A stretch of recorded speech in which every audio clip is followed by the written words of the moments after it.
Hej, det här är Filip och nu är det 2012. Ja, tiden går så fort nu. Så,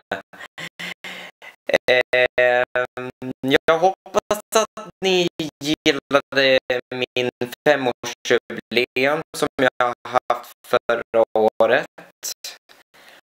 Och så vill jag också be om ursäkt att det var också förseningar på veckans snackis och medienördarna, men jag ska jobba på det lovar jag.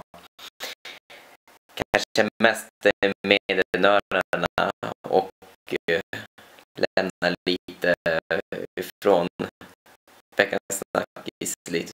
Vi får se hur det blir. Någonting som jag kommer att visa er någonting speciellt. Och om jag vänder sådär, så det ser ut som att skrivbordet är borta. Ja. Så jag undrar vad den här skrivbordet är. Åh. Vad är det här?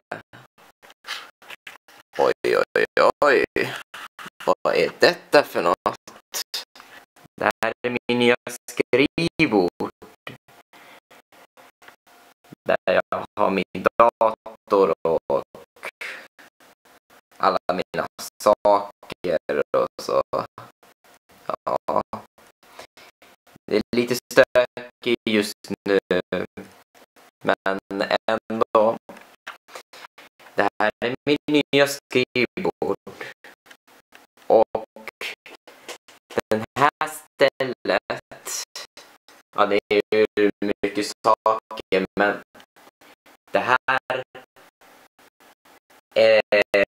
den här delen är ledig för en sak. Och det ska vi få se om det blir någonting med det där. Så till senare. Jag hoppas att jag kommer fortsätta jobba. Och så ses vi senare.